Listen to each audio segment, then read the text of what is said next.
Hello and welcome. Today we're diving into DSLR, but specifically for YouTube videography. This type of videos that we make are lead generators. So what part of this camera do you really need to understand so that you can succeed in generating leads for your business? My hope, and let's see if I can stick to it, my hope is to give you a full tutorial on DSLR in 10 minutes. We'll see how long this video is.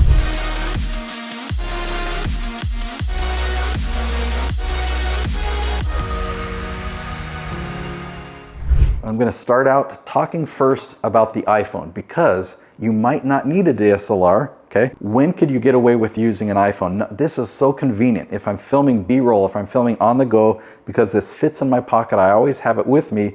The cameras that come on your phone are actually amazing. If we go back several years, my first iPhone was the 4S. It had HD and it could do amazing things. For the first couple of years in my business, I offered videography as a service. People paid me for this, and I was using my iPhone to film. We actually created great videos. The main reason that I switched to a DSLR is I wanted to be able to blur the background. Phones haven't caught quite up to that yet. You can blur the background for images, for portraits, but not for video, and you don't have the precision or the control that you can do with the DSLR. So that's why I switched to this, and I love it. It's amazing, the quality of videos. I mean, look right here. Look at the quality of this image. I would not be able to do that with my iPhone. I also wanted to just briefly address advantages and disadvantages of either the iPhone or this. The advantages of the iPhone, everything's automatic. You don't have to learn the settings, but on a DSLR, there's things that you've got to learn, and that's what I'm going to go into detail and show you how to operate one of these things. The camera that I'm holding is the Canon 80D, but I'm going to give you close-ups of the camera that's filming me is the 90D. It's just the newer version of this. I love this camera. It is a wonderful camera for YouTube. The first thing that I want to point out is this dial at the top. There are a lot of different settings that you can set your camera to, and the good news is you can ignore all of them and just go to M. M stands for manual mode. We're going to learn how to control the camera manually. What each of these automatic settings does is it does some things automatically and some things manually, and it switches which ones. It's kind of confusing to me, actually. I've never learned any of them because it's confusing. If you want things to be done automatic, just go ahead and stick with your iPhone. But in this case, I'm going to teach you manual mode. I've done other videos that go into the specific benefits and advantages of this specific camera, the touch screen, the flip screen. Okay, just assume that your camera has those features. Every DSLR then has three things that we need to pay attention to: the shutter speed, the aperture, and the ISO, or the sensitivity of the sensor. I guess I'll throw in a fourth one there, and that's color temperature. So we're going to make sure that you understand all four of those things. The first three that I mentioned really control the light and the brightness of the picture. I've learned some of the jargon, but I don't have any formal training. Mine is hands-on, in the trenches training, and I've just figured it out. So that's the perspective, is I just want you to be able to figure it out. Now, so let's talk about shutter speed. On the camera I'm using here, it's in the bottom left. And so when you touch on that, you'll see a little dial. It's interesting when we're talking about video because we're not actually having a shutter move, and the length that the shutter is open controls how much light comes in. So if you have a slower shutter speed, like if you want to take a picture of something in really dim light, you might want to slow down that shutter speed so the shutter will physically be open for longer, letting in light for a longer period of time. With video, I don't understand technically how it works, but just think about it as if you're taking a photo. If you increase the shutter speed, it's letting in less light. So watch what happens when we turn up the shutter speed. Let's go to like 250. You're not going to see me very well. It's going to be dark because it's letting in less light. So I actually just learned something. We paused and I talked to my videographer for a minute because what was shown on my camera here and the camera that you're seeing there, they changed it. So on my screen, when I go to a shutter speed of 200, that's what it shows here. It shows the number 200. But on the camera you're looking at, it shows 1/200. I guess that's 1/200th of a second. So depending on the camera that you're using, it might show it 1 over the number or just the number. But the higher that number, that means the faster the shutter speed and the less light that comes in. Okay, so the next thing that we're going to be talking about is the aperture. Okay, so that's that weird number. You have an f1.4. That's the lenses we've got here. This is an f-stop of 1.4. Now what this means, there's actually inside the lens, there's a mechanism that controls how much light is actually getting in by the diameter of that hole that lets light in, and you can control that by this setting here. Now typically I go when you say I'm going to open it wide open, that's a low number. I don't really understand the numbers, but I just know that 1.4 is the widest, that's the biggest hole, which means it's the most light that can come in. But this also has another effect. It actually, the wider your lens is open, the shallower the depth of field. So the area that's in focus becomes more shallow the lower that number gets. So I'm going to demonstrate on the camera that I'm going to have my videographer turn that aperture. We're going to have to adjust the other settings, the ISO and the lighting, just so we can keep the lighting the same. But let's turn the aperture up to 8. So you notice it's darker now. I'll explain what ISO is in a minute, but let's turn up the ISO so we can get lighting back to where we like it.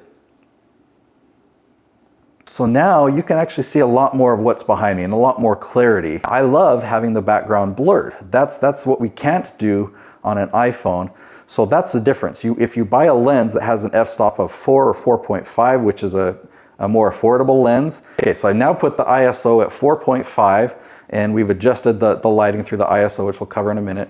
And so, you know, there's maybe a little bit more blur in the background than the 8, but probably not that much. Cheaper lenses don't allow you to blur the background as much. So another word that you'll hear is bokeh. So there's not as much of a bokeh. So now let's open it wide up, clear back to the 1.4, all the settings we had in the beginning. So when you have a wide aperture lens, the settings fully wide open, you can blur the background, but another factor in that is actually the distance to the camera, the focal length of the lens. But let me just show you as I walk forward. We've got autofocus turned on this camera, so it keeps me in focus. I'm sure the lighting is brighter on this side, but see how much more the background is blurred? Okay, so now let's explain ISO. That's actually the sensor in your camera, and we're controlling the sensitivity.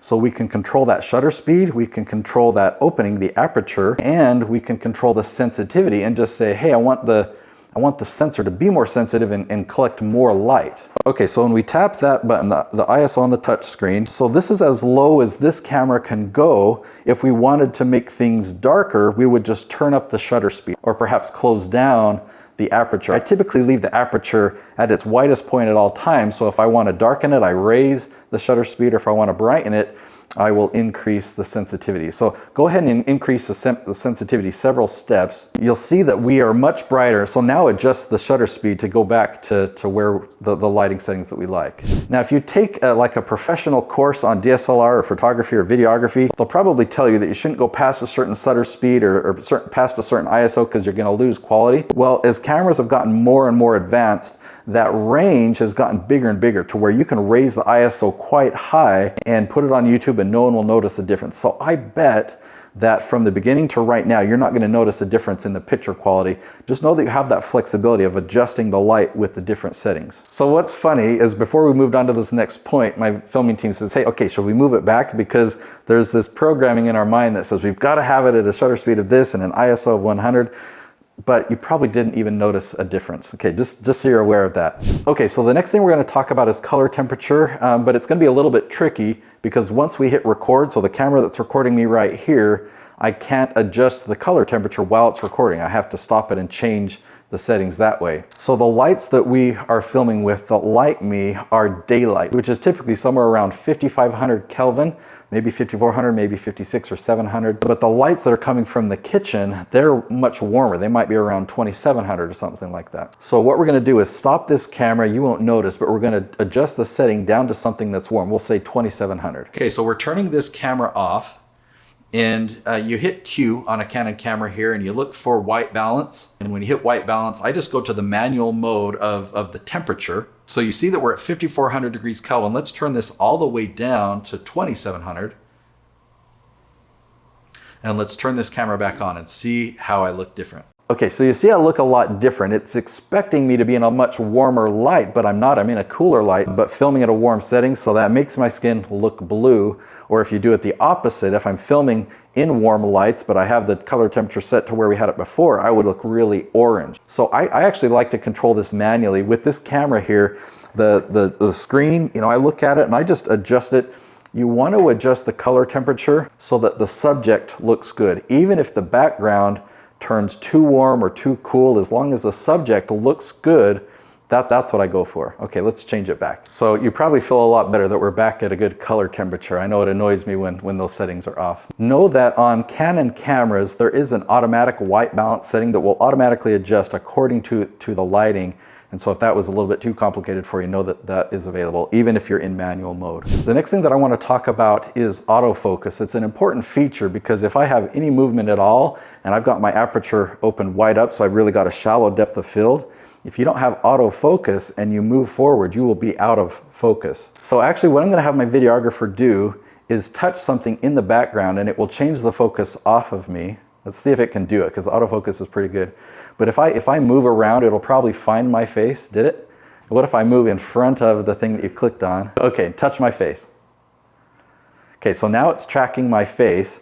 And if I move around, like I showed before, now it's able to track me no matter where I go. So I do highly recommend either this exact camera, the Canon 90D, or another camera that has that feature. So there is a button that's the shutter button. It's used when you're taking photographs, but if you push it down halfway, even when you're filming, go ahead and hold that down part way, you'll see the exposure and it'll be a scale, and you want that to line up pretty much in the middle or maybe slightly bright, depending on the preference of the videographer. Those are my preferences.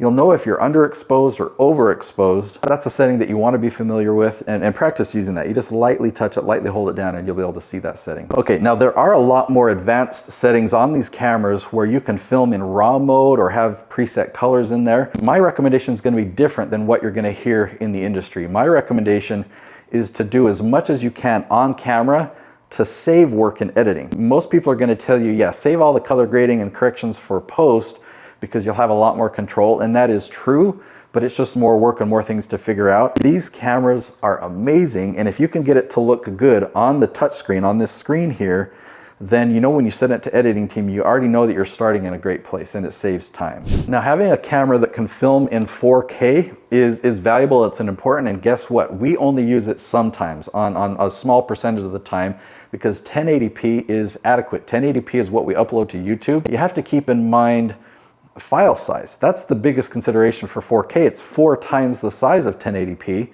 And so for my team in the Philippines to be able to download videos, to edit them, and rendering it in 4K takes way longer time, and it's harder to process. So 1080p is our go-to, and uploading it to YouTube, it's standard. I mean, if you're viewing a video on an iPhone, you're not going to notice the difference between 4K and 1080p. When I do use 4K is perhaps I've got something like a flip chart in the background, and I'm going to walk back.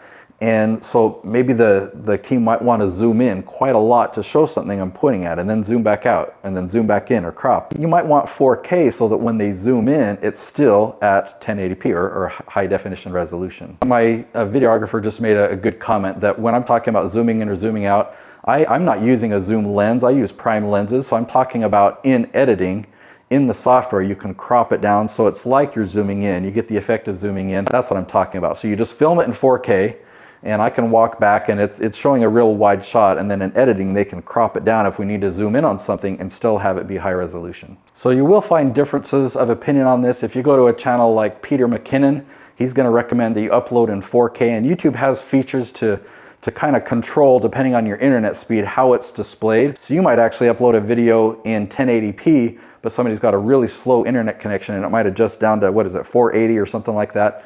But I found 1080p to be the sweet spot for efficiency and quality.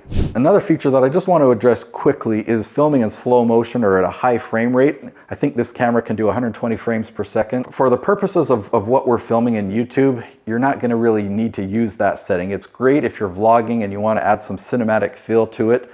So if that's important to you, then learn that setting. The last thing that I want to talk about with DSLR is batteries or even a power cable. You want a lot of these batteries. You can charge them, so you can pop one battery out of the camera, plug it into the wall, and have it charging while you just stick another one back in the camera, and so you're good to go. But if you're filming something that you're going to be in the same place for a long time, maybe you're doing a lot of interviews or whatnot, or you've got multiple cameras and you don't want to have to switch out batteries all the time, notice this looks like a battery. You can actually plug this right into the camera, plug this end into the wall, and then you don't have to keep switching out batteries. So how do I know all this stuff about YouTube? Well, I actually know a lot more. I've written a book on how to leverage YouTube to generate leads for your business, and I want to give this to you for free. I've put 2 years into putting all my strategy into this book. I'm known as the guy that can help you generate $10,000 from only 100 views, whereas all other YouTube experts, they teach you how to generate millions of views to make $10,000. So if you want to learn how to leverage YouTube in that way, go to natesyoutubebook.com. Now what you'll find there, I expect you to cover the costs. So the cost to print this full color book and the cost to ship, but no profit to me, that's my gift to you.